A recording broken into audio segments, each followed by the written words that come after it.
Olá, sejam bem-vindos a mais um Insights com Cafeína. O tema de hoje é neuromarketing na prática.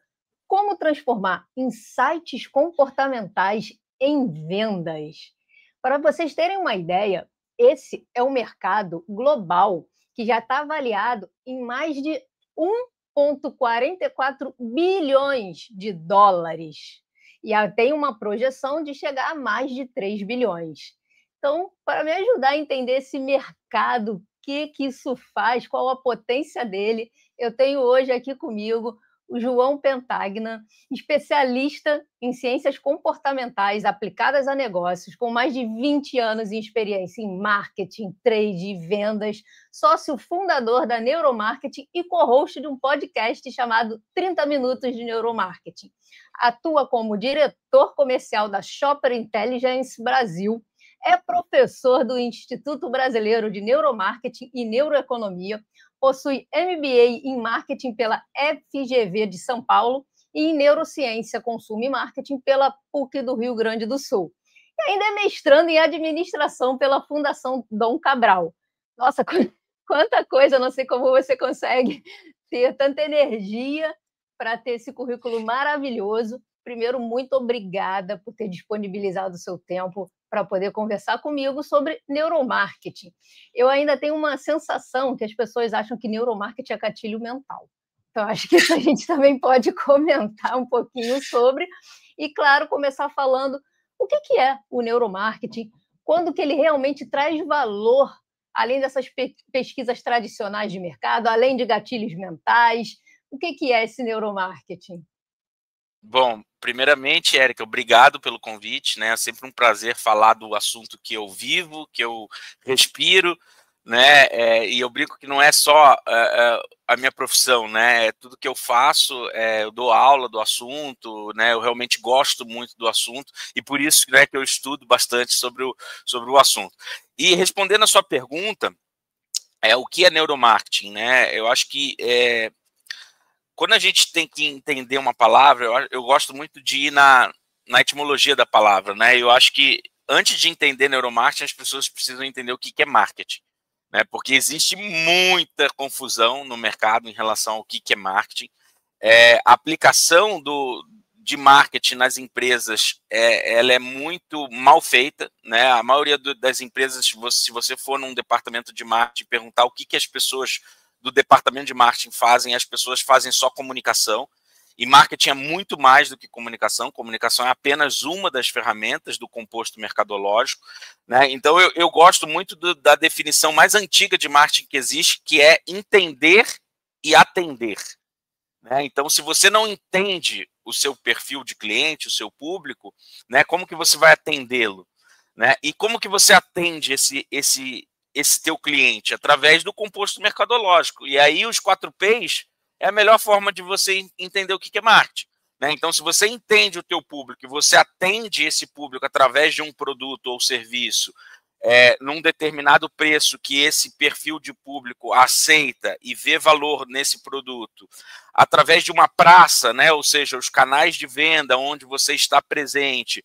e onde esse cliente está procurando o teu tipo de produto, e aí você promove, né, que é o P de promoção, né, que aí sim a gente está falando de comunicação, você tem uma metodologia, né? Você tem um departamento de marketing. Então, o departamento de marketing que só usa o P de promoção, ele já começou errado, né? E quando a gente fala de entender, nada melhor para você entender um público do que você entender o comportamento desse público, né? Então, as ciências comportamentais, elas entram nesse entender.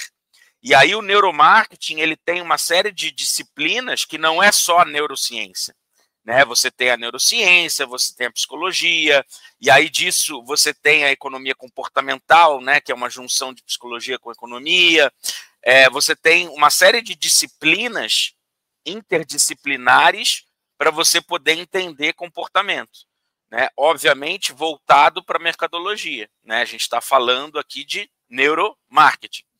Então, eu acho que a melhor definição é essa, né? É a aplicação dessas ciências comportamentais a marketing. Mas a gente precisa entender o que é marketing primeiro, para não achar que é só comunicação, né? Vai desde o desenvolvimento de produto, a precificação, os canais de vendas e a comunicação. Eu achei perfeita a sua explicação, inclusive, movido um pouco pela curiosidade e por um antropólogo que eu gosto muito, eu fiz a pós em cultura do consumo. E essa pós fala muito sobre isso, porque você primeiro tem que entender as motivações das pessoas para consumir, qualquer que seja o produto. Sim. Então, apesar de ela não ter foi um viés mais para uma cadeira de antropologia, mas ele traz muito essa ideia, né? Então, você está falando de disciplinas que se completam, né? Que se unem, e isso é super importante. Inclusive, tem a questão do estudo, né? Que 95% dos processos de decisão relacionada à compra são feitos pelo inconsciente, né? Tem aquele livro, né, Duas Formas de Pensar, Rápido e Devagar, um livro maravilhoso, um livro extenso, mas eu li, ele é muito bom, e fala um pouco dessa questão que eu até abri brincando sobre os vieses cognitivos, que eles são mais comuns, influenciam realmente o comportamento do consumidor, mas às vezes eles não são explorados de uma forma muito ética em campanha, né? Tem muito essa discussão sobre até que ponto é ético, até onde você consegue avançar nisso. E qual é a sua opinião sobre isso, sobre essa questão de utilizar esses vieses cognitivos ou gatilhos mentais, cada um chama de uma forma? O nome em si, né, até quem já teve aula comigo, né, já sabe disso, que eu não gosto do termo gatilhos mentais. Por quê? Porque o termo gatilhos mentais, ele simplifica muito e ele dá a entender de que é algo automático, né, de você vai apertar um botão e vai ter uma ação da outra parte. Não é tão simples assim, né, o comportamento humano, ele é subjetivo, ele é individual, ele depende de contexto. Então, assim, a forma como foi disseminado esse termo até gerou até uma má aplicação, né? As pessoas saem distribuindo, né? E eles só funcionam, né? Os vieses cognitivos, eles só funcionam dentro de um determinado contexto e com sutileza, né? Porque as pessoas percebem também, né? Quando você pega um texto recheado ali de vieses, a pessoa percebe.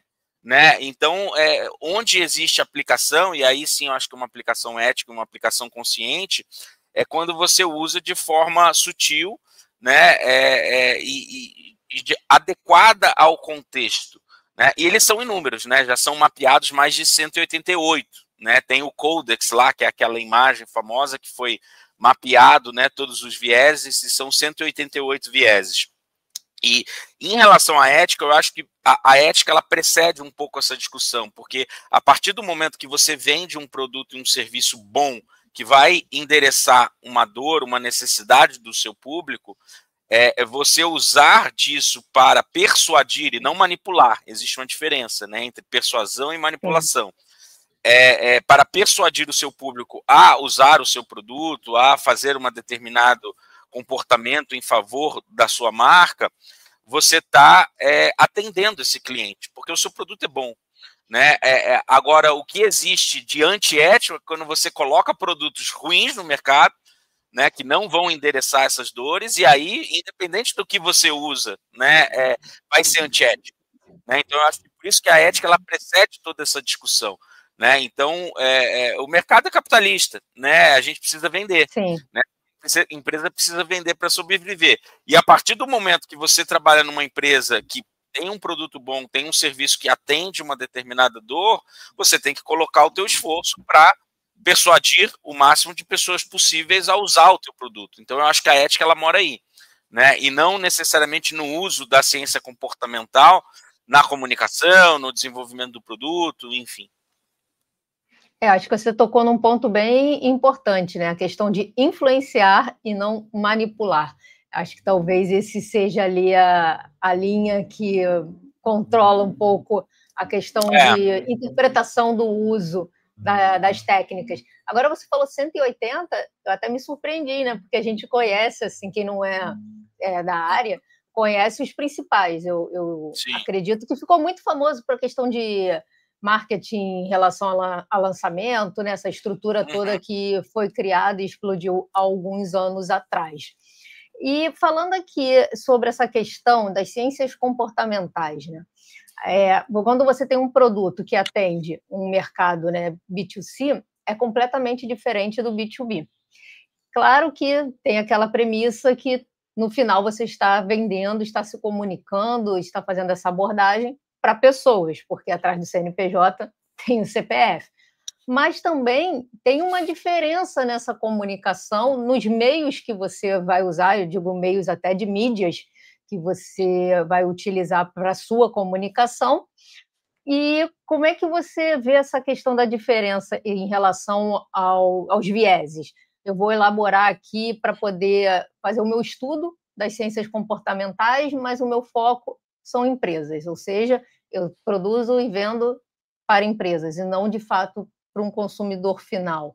Tem muita diferença? Como funciona esse mix desse mercado? Olha, você respondeu na própria pergunta, né? No final do dia a gente está falando com pessoas, né? E as pessoas, elas não têm, né? O João trabalhando, o João na vida pessoal. Essa divisão, ela é uma divisão didática, mas na vida das pessoas isso não existe, né? Então, quando eu estou me relacionando com pessoas, né? Vamos dizer que eu esteja numa apresentação comercial, numa reunião comercial. Eu posso utilizar das técnicas, inclusive dos vieses e outras técnicas, nessa reunião, independente se eu estou vendendo para a Érica, pessoa física, ou para a Érica, pessoa jurídica. Né? Os vieses, eles vão acontecer independente do ambiente que a Érica está. Né? Se ela está usando o crachá da empresa dela, ou se ela está, de repente, no shopping comprando algo pessoal para ela. Né? Então, essa divisão, no final das contas, é humano para humano, né? Human to human, né? Não em B2B, B2C. A diferença aí é que nas compras B2B, no consumo B2B, geralmente tem mais pessoas envolvidas e às vezes tem critérios técnicos envolvidos nessa compra. Né? Então, e são tickets maiores, geralmente. Né? Então, são compras onde existe uma racionalização, existe uma tecnicidade maior, mas você vai adaptar, obviamente, né, a tua comunicação, mas se você falar só de forma técnica, você pode ter certeza que a tua conversão vai ser muito baixa. Né? Então, você tem também que falar com as emoções das pessoas, né, com os instintos das pessoas. Né? E nesse mundo, né, B2B, B2C, branding, performance, racional versus irracional, tem muita dicotomia, né? E as dicotomias, na verdade, elas são simplificações didáticas.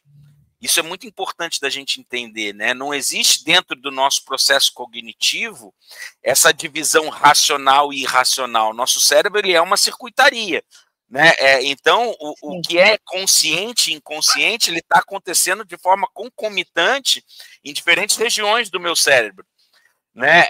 Então, quando a gente fala que 95% das nossas decisões tem um peso maior do inconsciente, ele é um peso, mas a racionalidade ela está sempre presente, nem que seja para justificar algo que tenha uma razão mais emocional, uma razão mais instintiva. Né? Então, é importante a gente entender que dicotomias elas só existem do ponto de vista didático. Né? Geralmente as coisas elas não são preto ou branco, elas são uma escala de cinza. Né? Em relação a racional, irracional, B2B, B2C, racional, emocional, né? Todas essas dicotomias que permeiam toda essa discussão, né? Então, eu vou fazer uma comunicação só racional. Não, você tem que utilizar uma comunicação que ache um equilíbrio entre fatores emocionais e racionais, dependendo do contexto, e aí sim o contexto do B2B é um contexto que demanda mais racionalidade, mas não quer dizer que você vai esquecer, né, que você está falando com humanos e você precisa tocar na emoção desses humanos. Né? Então, a gente vê hoje muito a comunicação B2B até uma comunicação chata. Né? As pessoas não querem se relacionar com comunicações B2B porque o mercado entendeu, não, tem que ser racional aqui. Né? Não, você tem que achar um meio termo e falar tanto com a racionalidade quanto com a irracionalidade, tanto com o consciente quanto com o inconsciente, lembrando que essa dicotomia ela só existe para existir esse contraste para o nosso cérebro entender o conceito. Mas, na verdade, é um meio do caminho ali que você precisa achar. Inclusive, você tocou num ponto, né, que as compras B2B, elas passam por mais pessoas. Então, tem toda uma jornada diferente do que talvez uma compra rápida de um B2C, Sim. dependendo, obviamente, do que você vende. Então, a sua comunicação, ela ainda passa por diversas personas e diversos estilos, porque apesar de, né, ser, como você falou agora, uma questão mais para estudo, porque o cérebro ele é conectado, tem os circuitos conectados, mas tem pessoas mais analíticas, tem pessoas com perfis menos analíticos, então, às vezes, você usar um certo argumento para a pessoa A não vai funcionar para a pessoa B, e as pessoas, eu vejo um pouco o mercado querendo uma receita de bolo. Ó, me fala uma coisa que vai funcionar para todo mundo. Mas não é assim, não existe, porque como né? você falou, as pessoas são diferentes, então quando você tem um processo maior, que você vai envolver mais pessoas, você precisa sempre ir adaptando e moldando a sua comunicação para quem você quer atingir. Falando um pouco de produto, você iniciou explicando sobre a questão do 4Ps, né? Questão do produto, preço, posicionamento. Para essa parte de inovação, como fica essa ligação, interconexão com as técnicas do neuromarketing quando você está inovando? Porque quando você lança um produto novo, né, tem uma série de dúvidas, uma série de mercado ainda que talvez você não conheça, ainda não esteja explorado, mas você precisa ter essa pesquisa comportamental até para saber como você vai lançar esse produto, o que você vai inovar. Vai ser um produto completamente novo, às vezes é uma persona diferente do que você já está acostumado a vender. Como é que entra aí esse estudo comportamental para ajudar as empresas, o empreendedor, a inovar ou lançar um produto novo? Olha, quando a gente está falando de inovação de produto, né? Porque a inovação, na verdade, ela permeia vários processos, né? Então, ela pode ser uma inovação, inclusive, num processo interno da empresa, e que muitas vezes esse tipo de inovação vai gerar, inclusive, ganhos até maiores do que uma inovação em produto. Mas quando a gente está falando de inovação de produto, que foi o foco da sua pergunta, a gente tem que entender que quando algo é muito inovador, a gente esbarra, inclusive, em alguns vieses, né? O principal viés aí que a gente está falando é do status quo, né? As pessoas, elas tendem a preferir ficar usando as coisas antigas com as quais, né? E aí entra um outro viés, que é o viés de familiaridade, né? Então, as pessoas preferem coisas familiares, coisas que não vão demandar uma energia nova dela, né? Onde ela precisa colocar mais energia naquele processo, né? Então, acho que o principal desafio aí de uma inovação no mercado, vamos dizer que você criou algo totalmente disruptivo, algo que não existe antes, né? É uma nova categoria, por exemplo, né? Eu acho que o principal ponto é você entender que para você fazer com que as pessoas adiram, né, comecem a usar aquilo, né, você precisa criar um novo comportamento nessas pessoas. Né? E aí a ciência comportamental ela pode ajudar muito, né? Porque a gente está falando de mudança de comportamento. Né? Então, você precisa criar novos hábitos. Né? E o que é um hábito? É um comportamento enraizado, né? Um comportamento que foi repetido e passou a ser incorporado na vida daquela pessoa. Né? Então, vamos dizer que você lançou o energético. Né? Quando o energético foi lançado, ninguém sabia o que era energético. Né? É um refrigerante? É um suco? O que é isso? Né? E outras inovações, né? A gente poderia falar de inúmeras aqui, mas eu acho que o primeiro ponto é como que a gente muda um comportamento, e aí a ciência comportamental ela tem algumas formas de facilitar essa mudança de comportamento. Né? Você pode proibir um determinado comportamento, que não vem ao caso muito aqui, você pode informar, e aí eu acho que inovação tem muito essa questão que você precisa informar, você precisa educar o seu público sobre o que é o seu produto, como que é o uso, onde que esse público vai se beneficiar desse produto. Você pode facilitar, né? Então, o que a economia comportamental chama de boosts, né? E você pode mudar as arquiteturas de escolha, o que a economia comportamental chama de nudges. Né? Então, você tem 4 formas de mudar um comportamento: proibir, informar, facilitar e mudar a arquitetura de escolha. Né? Então, quando você tem uma inovação, tem um desses 4 fatores é fundamental, né? Que é o informar. né? As pessoas precisam saber para que serve aquele produto, né? Para que dor que ele me tira, né? O que ele substitui na minha vida hoje, né? E a partir do momento que você informa, que você consegue educar, você consegue passar por esse processo de educação, você tem que facilitar, então, né, as pessoas têm que ter acesso, né? E aí você pode brincar com, né, com o Boosts e com os nudges também, criando nudges ali para mudar a arquitetura da escolha em relação ao uso daquele produto, daquele serviço, né? Então eu acho que vai nisso, né? E além disso, existem também, né, a inovação antes, né? Então como se pensa na inovação, né? Então eu acho que a ciência comportamental, a neurociência também, ela ajuda a gente a entender como que esses processos se dão nas pessoas, né? E aí tem diversos processos, como design thinking, enfim, processos que vêm de outras áreas para ajudar nesse processo de geração de ideias, né? Então eu acho que tem esses dois lados, né? Depois, primeiro, num primeiro momento onde você está concebendo a ideia, né? Então antes de você ter a ideia, e depois quando você lança essa ideia, e aí você tem o desafio de lançar isso no mercado e fazer com que uma quantidade de pessoas suficiente use essa nova ideia, esse novo produto, esse novo serviço, para que isso se torne grande o suficiente para ter um mercado e isso ser rentável para a empresa que está lançando, né? Então, eu acho que tem tudo isso, mas eu acho que o principal desafio é educar, né? Educar, precisa educar, né? Eu estava até recentemente tendo eu estou dando uma aula, um curso, que um dos alunos ele trabalha com bebidas não alcoólicas, né? Drinks não alcoólicos, né? Então é uma categoria relativamente nova que tem muita chance de aumentar a penetração, né? Alcançar mais pessoas. As pessoas às vezes não entendem, né, que existe uma solução de drink não alcoólico, mas é drink, não é, enfim, né? Então eu falei para ele, cara, você precisa educar o teu público, né, ou o público maior possível para que o teu segmento cresça o suficiente para que ele se torne rentável, né? Então tem uma questão de educação aí muito importante para que se mude esse comportamento. Inclusive, nesse ponto de educação, você acaba tendo uma trajetória um pouco longa.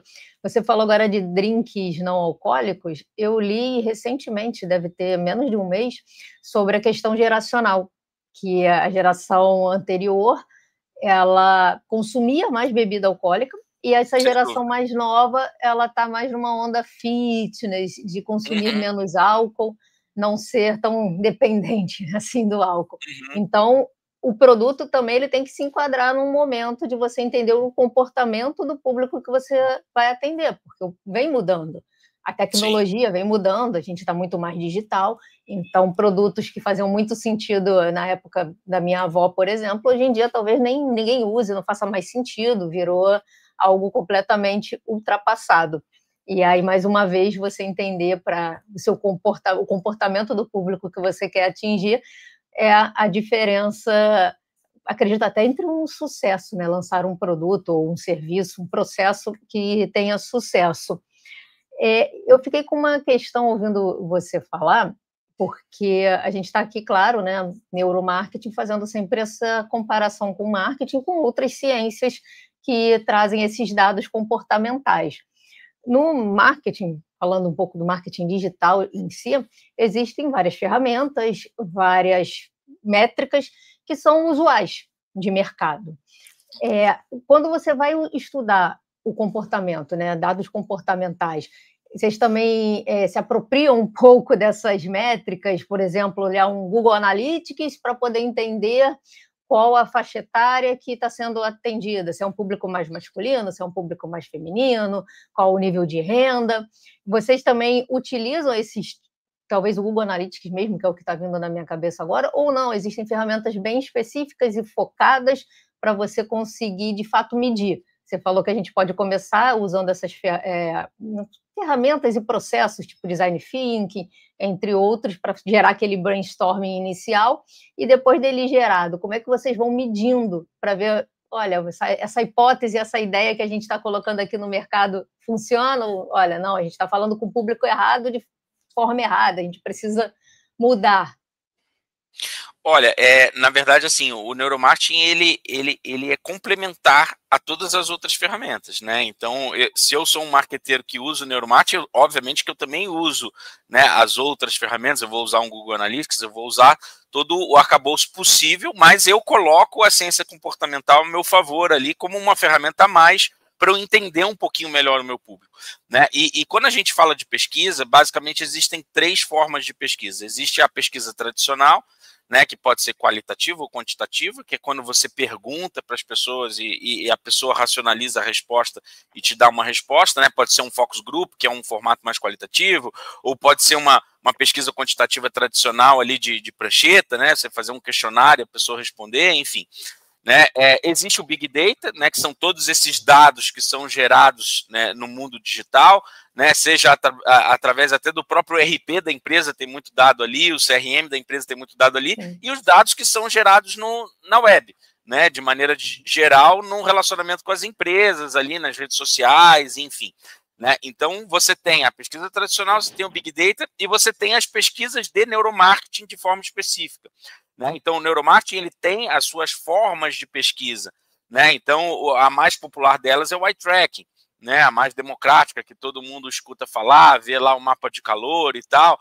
Né? E o mapa de calor, na verdade, ele só é uma tangibilização visual. Né? Tem muito mais por trás do eye tracking do que só o mapa de calor, né? Tem vários dados, várias métricas, e o mais importante dessas métricas, independente da ferramenta, eu estou usando o exemplo aqui do eye tracking para ilustrar, mas o mais importante dessas ferramentas de neuromarketing é que elas medem dados biométricos, né? Então, dados que a sua fisiologia traz, né? Ou os seus processos neurais trazem, dependendo da ferramenta. Né?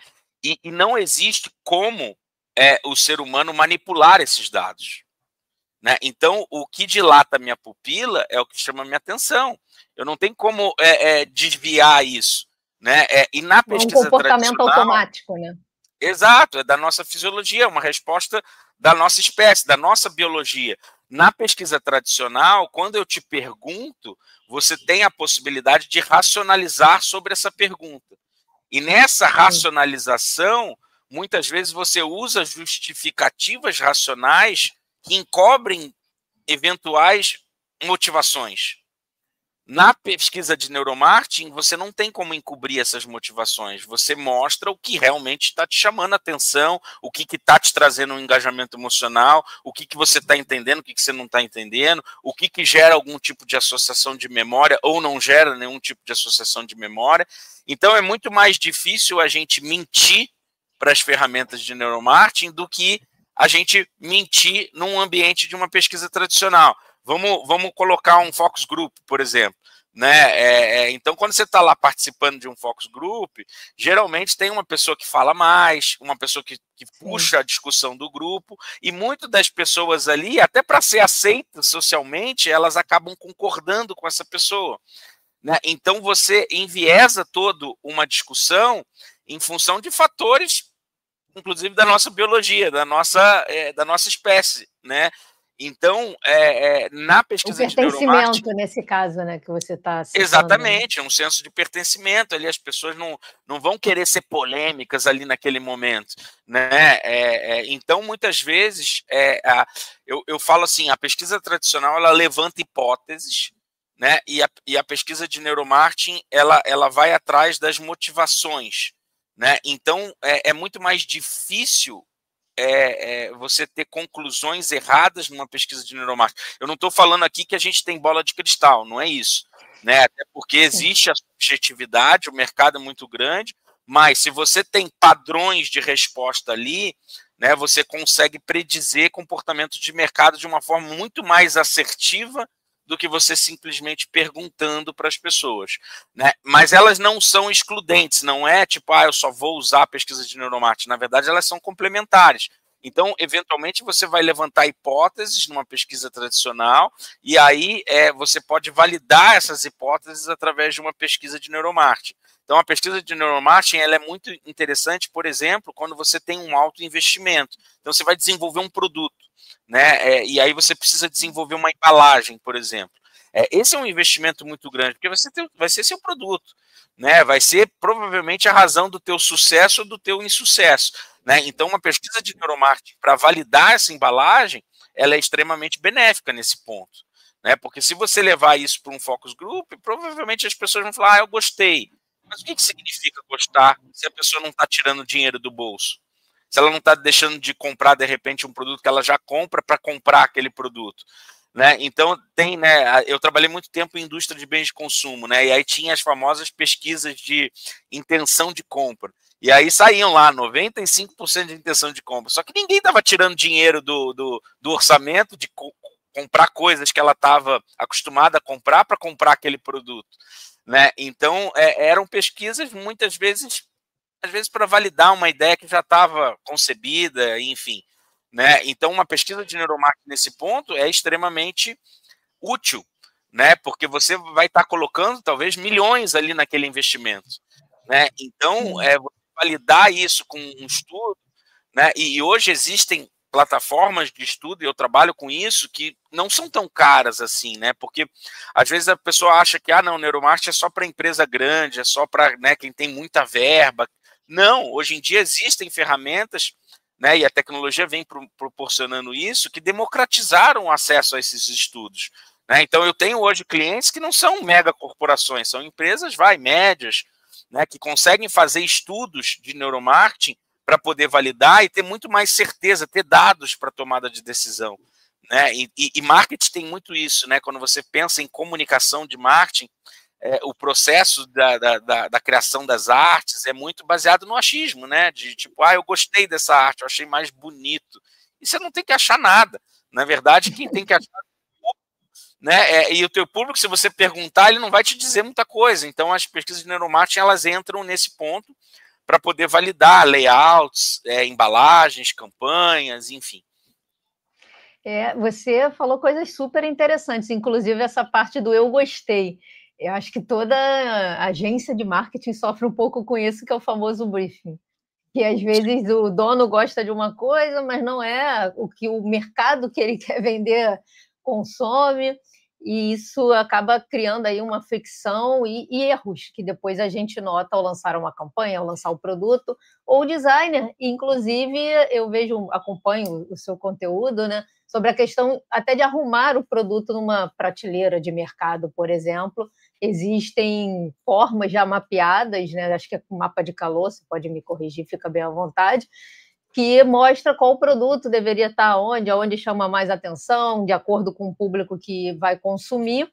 E sobre ferramentas, hoje já tem muito mais ferramentas que conseguem gerar até um mapa de calor para website, para você conseguir fazer o famoso teste AB.